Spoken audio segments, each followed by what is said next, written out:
시간이 되었으므로 2023년도 1월 27일 금요일 아침 예배를 시작하겠습니다. 다 같이 주의 기도로 시작합니다.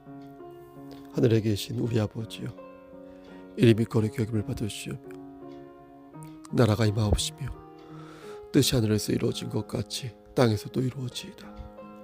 오늘날 우리에게 일용할 양식을 주옵시고 우리가 우리에게 죄진 자를 사하여 준 것 같이 우리의 죄를 사하여 주옵시고 우리를 시험에 들게 하지 마시옵고 다만 악에서 구하옵소서. 나라와 권세와 영광이 아버지께 영원히 있사옵나이다. 아멘. 거룩하시고 자비로우신 하나님 아버지, 하나님의 크신 사랑을 진심으로 감사드립니다. 오늘도 우리에게 새로운 하루를 허락하셔서 예배로 하루를 열 수 있도록 도와주시는 애 감사합니다. 설령 예배로 하루를 열지 못했어도 하나님 말씀을 묵상하며 중간중간 우리의 삶을 돌아보며 예수 그리스도 안에 거할 수 있도록 허락하여 주심을 감사합니다. 하나님, 어제 우리가 지은 죄가 있다면 용서해 주시고 오늘 지금 이 순간에 품었던 마음의 죄가 있다면 주님의 보혈로 우리의 죄를 씻어 주시옵소서. 그리하여 정결한 마음으로 하나님께서 우리에게 들려주시는 그 음성을 들을 수 있도록 하시고 우리가 지고 가야 할 십자가를 지고 묵묵히 우리에게 주어진 나에게 맡겨진 사명을 감당할 수 있도록 도와주시옵소서. 우리는 한 치 앞도 내다볼 수 없는 미혹한 존재입니다. 하나님, 우리를 눈동자처럼 지켜보아 주시사 매일매일 생명의 성령에 전신갑주에 힘입어서 악한 마귀를 물리칠 수 있도록 은총 내려 주시옵소서. 우리의 정욕과 탐심으로 하나님께서 주신 그 선한 얼굴을 잃어버리지 않도록 하시고 늘 진리를 가슴에 담아서 흑암의 권세를 물리칠 수 있도록 도와주시옵소서. 심실이 연약한 우리의 지체들 위해 기도합니다. 여호와 라파 되신 하나님께서 그들을 치료하여 주시고 때를 따라 역사하여 주시고 모든 것들이 하나님의 필연적인 뜻 안에서 열매 맺을 수 있도록 도와주시옵소서. 우리 성서교회 공동체를 위해 기도합니다. 하나님 세워주시고 하나님 말씀 안에서 양적으로 질적으로 성장하고 성숙해지는 교회 공동체 될 수 있도록 주여 은총을 베풀어 주시기를 소원합니다. 조력자와 동역자 우리 지체들을 보내주시사 우리 모두가 사람을 낚는 어부가 되어서 하나님 나라를 확장하는 데 아름답게 사용되어지는 귀한 도구로 우리를 삼아 주시옵소서. 모든 말씀 예수 그리스도인 받들어 감사하며 기도드렸사옵나이다. 아멘. 하나님 말씀 누가복음 18장 1절에서 8절 말씀입니다. 누가복음 18장 1절에서 8절입니다.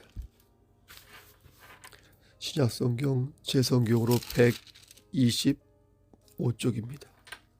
1절 예수께서 그들에게 항상 기도하고 낙심하지 말아야 할 것을 비유로 말씀하여 이르시되 어떤 도시에 하나님을 두려워하지 않고 사람을 무시하는 한 재판장이 있는데 그 도시에 한 과부가 있어 자주 그에게 가서 내 원수에 대한 나의 원한을 풀어주소서 하되 그가 얼마 동안 듣지 아니하다가 후에 속으로 생각하되 내가 하나님을 두려워하지 않고 사람을 무시하나 이 과부가 나를 번거롭게 하니 내가 그 원한을 풀어주리라.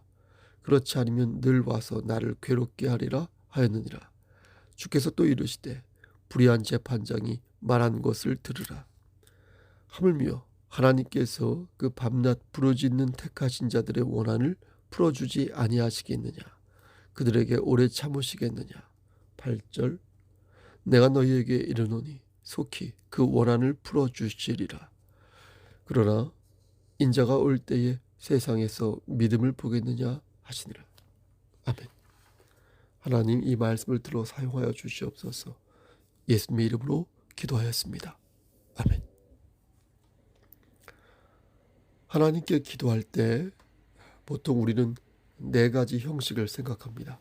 먼저 하나님께 감사드리죠. 그쵸? 그리고 다음에 우리의 죄를 회개합니다. 그쵸? 그리고 하나님께 우리가 소원하는 바를 간청하고요. 마지막으로 예수 그리스도 이름으로 기도하며 마무리합니다. 이 네 가지 형식이 들어있을 때 온전한 기도를 할 수 있습니다. 하나님의 자녀로서 우리가 받은 은혜를 생각하면 감사할 수밖에 없지 않겠습니까? 하지만 우리의 곤고한 실생활을 생각하면 회개하지 않을 수 없을 것입니다. 그 외에 간청하는 것을 우리가 잊을 리가 없고요. 또 예수 그리스도의 이름으로 기도하는 것도 아마 머리에 새겨져 있을 것입니다. 간청을 생각해 보겠습니다. 우리가 보통 기도할 때요. 우리는 간청하는 것을 기도의 핵심으로 생각하는 경향이 있습니다. 왜냐하면 보통 기도할 때는 간청할 게 생겨서 기도하는 경우가 대부분이기 때문입니다. 그러니까 하나님께 용건이 없으면 하나님을 찾지 않는다는 것입니다. 여러분 그렇지 않습니까? 근데 과연 이게 옳은 것일까요? 나에게 편익을 제공하지 않으면 하나님을 찾지 않겠다는 그런 심보인데 인간의 간사함을 고려한다고 해도 매우 면구하지 않습니까? 하지만 우리는 보십시오. 용건을 만들어서라도 하나님을 찾아야 할 것입니다. 만날 만한 때에 하나님을 찾으라 하셨으니 우리의 마음이 비록 순수하지 못하다 하여도 하나님은 그런 우리의 연약한 마음을 이해해 주실 것입니다. 하나님께서는 단 한 번도 우리에게 기도하지 말라고 말씀하신 적이 없습니다. 우리의 마음이 간사하고 속이 빤히 보여도 구하고 찾으라고 말씀하신 분이 여호와 하나님입니다. 대표적인 성경 말씀이 예레미야 33장 4절 말씀입니다. 너는 내게 부르짖으라. 내가 내게 응답하겠고 네가 알지 못하는 크고 은밀한 일을 보이리라. 여러분 어떻습니까? 분명히 부르짖으면 응답해 주시겠다고 말씀하고 있지 않습니까? 데살로니가전서 5장 16절에서 18절 말씀도 그렇습니다. 항상 기뻐하라. 쉬지 말고 기도하라. 범사에 감사하라. 이는 그리스도 예수 안에서 너희를 향하신 하나님의 뜻이니라. 여러분 어떻습니까? 하나님께서는 우리가 쉬지 말고 기도하기를 원하고 계시지 않습니까? 쉬지 말고 기도해라. 하나님께 기도하는 것은요. 그리스도 예수 안에서 우리를 향한 하나님의 뜻이라고 분명히 말씀하시는 것입니다. 마치 부모가 자식을 멀리 보내면서 잘 살기를 바라는 마음을 갖는 것처럼 하나님께서는 우리에게 쉬지 말고 기도하라. 이것을 당부하고 계신 것입니다. 근데 재미있는 것은 이때 기도의 동력이 앞뒤로 배치되어 있다는 것입니다. 그러니까 첫 번째가 뭐예요? 항상 기뻐하고죠. 두 번째가 뭐예요? 쉬지 말고죠. 쉬지 말고 기도하는 것이죠. 세 번째가 무엇입니까? 범사에 감사라고 하셨는데 두 번째 쉬지 말고 우리가 기도하려면 첫 번째 앞에 항상 기뻐하는 것과 세 번째 끝에 범사에 감사하는 것이 앞뒤로 전제되어야 한다는 것입니다. 이렇게 앞에서 끌어주고 뒤에서 이렇게 밀어줄 때 비로소 쉬지 말고 우리가 기도할 수 있는 것입니다. 그런데 왜 기뻐할 때 기도하고 감사할 때 기도하라고 말씀하신 것일까요? 우리는 보통 이게 발등에 불이 떨어졌을 때 기도하지 않습니까? 전 좀 그런 것 같은데요. 여러분 그렇지 않으십니까? 근데 오늘 본문을 보면 기쁘고 감사할 때 기도한다고 말씀하니 과연 우리가 그러한가 묻게 되는 것입니다. 다시 말씀드리지만 우린 속상하고 억울하고 배고프고 몸이 병들었을 때 풍랑 속에 있을 때 비로소 하나님을 찾는단 말입니다. 그럼 이걸 어떻게 이해해야 할까요? 사랑하는 성도 여러분, 기도할 때 기뻐해야 한다는 것은 세상에서 말하는 기쁨을 얘기하는 것이 아닙니다. 세상에서 말하는 기쁨을 얘기하는 것이 아닙니다. 세상에서 말하는 기쁨이라면 우리는 기도를 하지 않고 다른 것을 추구하는 게 나을 것입니다. 범사에 감사해야 한다는 말씀도 그렇습니다. 이것은 세상에서 말하는 감사가 아닙니다. 이것은 모든 것들이 하나님의 뜻 안에 있음을 깨달을 때 오는 감사를 말하는 것입니다. 마치 아르키메데스 맞나요? 이 아르키메데스가 과학의 원리를 발견했을 때 유레카 이렇게 소리를 지른 것처럼, 아 그렇구나, 하나님은 정말 살아계시구나, 지금도 살아계셔서 역사하시고 나를 이렇게 일깨우시는구나 하며 무언가를 깨달았을 때 기쁨이 생기고 감사하는 마음이 돋는다는 것입니다. 그리고 그때 비로소 하나님께 그러한 마음으로 기도를 드리게 된다는 것입니다. 이게 바로 그리스도 예수 안에서 우리에게 원하시는 하나님의 뜻인 것입니다. 하나님을 찾게 되는 또 한 가지 이유가 있습니다. 그것은 바로 우리가 그렇게 만들어졌기 때문에, 여러분과 제가 그렇게 만들어졌기 때문에. 여러분, 인간은 본능적으로 하나님을 찾도록 만들어졌습니다. 전도서 3장 11절 말씀을 보면 하나님이 모든 것을 지으시되 때를 따라 아름답게 하셨고 또 사람들에게는 영원을 사모하는 마음을 주셨다, 이렇게 말씀하십니다. 즉 하나님께서 사람을 만드실 때 당신님의 형상으로 만드셨지 않습니까? 그런데 그 덕분에 사람은 하나님을 본능적으로 찾는다는 것입니다. 비록 죄를 지음으로 말미암아 우리의 눈이 어두워졌고 하나님과 멀어지게 되었지만 인간의 마음속에는 하나님을 향한 마음이 기본적으로 어떻습니까? 장착되어 있다는 것입니다. 장착. 그래서 위기에 빠지면 평소에 하나님을 믿지 않는 사람들도 하나님을 찾는 것입니다. 캄캄한 데 가면 본능적으로 어떤 음산한 기분을 느끼고 영적인 체험을 옆에서 보게 되면 본능적으로 그에 대해 이렇게 관심을 기울이는 것입니다. 이런 것도 이와 같은 이치라 하겠습니다. 여러분, 2023년이 시작된 지 엊그제 같은데 벌써 1월이 저물어가고 있습니다. 여러분, 올해는 우리가 더 많이 기도하고 더 많이 하나님을 찾아야겠습니다. 기도는 영원을 사모하는 하나의 표현 방식입니다. 그것은 하나님과 대화하는 방식이고요, 하나님을 사모하는 마음을 이렇게 전하는 소통의 방식입니다.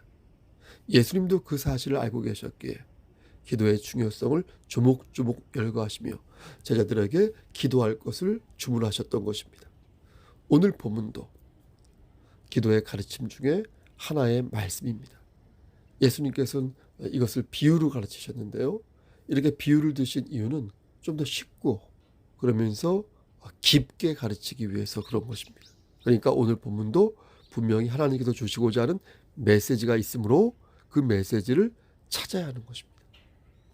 비유의 내용은 이렇습니다. 어떤 도시에 교만하고 못돼 먹은 재판장이 있었습니다. 그 사람은 하나님을 두려워하지 않았고요, 사람을 정말 무시하는 그런 악독한 양식이 없는 재판장이었습니다. 그런데 이런 못된 재판장을 귀찮게 하는 사람이 한 명 나오는데요, 그건 바로 억울한 일을 당한 과부였습니다. 과부는 끈덕지게 재판장을 찾아와 자신의 억울함을 토로합니다. 그리고 이 문제를 해결해 줄 것을 요청하였습니다. 평상시 같으면 이 재판장은 워낙 좀 악독했기 때문에 그냥 무시하고 넘어가는데 이번엔 달랐습니다. 과부가 포기하지 않고 계속해서 자신의 억울함을 해결해 달라고 간청하니까 재판장은 어쩔 수 없이 그의 요청을 들어주고 해결하는 데까지 나아가게 됩니다. 여기서 초점은 재판장이 여러분 훌륭하다는 게 아니에요. 그렇게 설교하는 분도 가끔 봤는데 또 그렇게 말씀을 여기에서 논점을 찾는 그런 성도들도 봤는데 여기서 초점은 재판장이 훌륭하다는 게 아닙니다. 여기서 초점은 재판장이 훌륭하다는 것이 아니라 과부가 그를 성가시게 하였다는 것에 초점이 있습니다. 재판장은 처음에는 듣는 척만 하려고 했는데 계속 찾아와 해결해 달라고 이렇게 떼를 쓰니까 남이 보는 눈도 있고요, 또 귀찮기도 하고요. 또 그래서 마음에도 없는 열심을 부려가지고 문제를 해결해 준 것입니다. 자, 그럼 이 비유에는 어떤 메시지가 있을까요? 예수님께서는 무슨 의도로 이 비유를 저들에게 들려주신 것일까요? 1절 말씀을 보면 그 의도를 찾을 수 있습니다. 1절 말씀을 제가 한번 읽어보겠습니다. 예수께서 그들에게 항상 기도하고 낙심하지 말아야 할 것을 비유로 말씀하여. 그렇죠? 그러니까 그것은 제자들이 무엇입니까? 예수님의 어떤 의도가 있는 것입니까? 그것은 제자들이 항상 기도하고 낙심하지 않도록 그러니까 낭망에 빠지지 않기 위해 이 비유를 드신 것입니다. 그러니까 우리는 하나님께 간청할 때 우리의 간청이 빨리 이루어지기를 원하지 않습니까? 만약 기도에 응답이 없으면 금방 포기하면서 더 이상 기도를 하지 않습니다. 주님께서는 이 모습에 주목하신 것입니다. 그러지 마라. 낭망하지 마라. 낙심하지 마라. 너희가 생각하는 응답의 시간과 하나님, 내가 생각하는 응답의 시간이 다르다. 너희가 생각하는 해결 방식과 하나님, 내가 생각하는 해결 방식이 다르다. 그러니 포기하지 말고 끝까지 하나님을 붙잡고 기도해라. 하나님의 선하신 뜻을 간구하라. 나의 선하신 뜻을 간구하라. 이렇게 하나님께서 말씀하고 계신 것입니다. 사실 우리가 기도하면서 실망하는 이유는 무엇입니까? 우리의 기대가 그릇된 기대였기 때문에 실망하지 않습니까? 우리가 참된 기도를 하였다면 실망할까요? 실망할 일이 없습니다. 왜냐하면 나의 기도가 잘못된 것을 알았을 때 그때 비로소 하나님의 뜻을 발견할 수 있기 때문입니다. 따라서 하나님께 실망을 했다는 것은 하나님의 뜻을 발견하지 못했다는 것입니다. 하나님의 뜻을 발견하고 나면 나의 기도가 잘못됐다는 것을 알 수 있고요. 내가 어떤 방향으로 기도해야 하는지 알게 됩니다. 따라서 나의 소원을 성취하는 것이 기도가 아니라 하나님의 뜻을 발견하는 것이 기도인 것입니다. 다시 한번 말씀드립니다. 나의 소원을 성취하는 것이 기도가 아니라 여러분, 하나님의 뜻을 발견하는 것이 기도이다. 예수님께서는 불의한 재판관과 참으로 공의로우신 하나님을 이렇게 대조하면서 너희가 긍휼이 많으신 하나님을 바라볼 것을 어떻게 해요? 강조하셨습니다. 불의한 재판장이 과부의 얘기도 들어주는 판국에 하물며 우리의 죄를 위하여 독생자 예수 그리스도를 십자가에 달리시기까지 하신 하나님께서 설마 너희의 기도를 안 들어주시겠냐? 이렇게 말씀하시는 것입니다.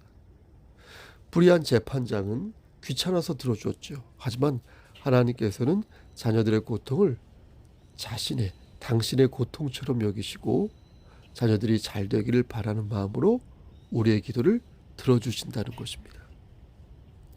사랑하는 우리 성석교회 성도 여러분, 우리 경천노회 목사님들, 하나님은 우리의 기도를 늘 귀담아 들으십니다.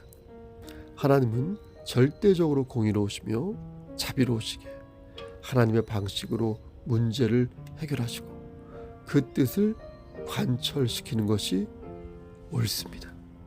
우리의 방식과 우리의 시간과 우리의 느낌이 아니라 하나님의 시간과 하나님의 방식과 하나님의 뜻으로 문제를 해결해 주시는 것이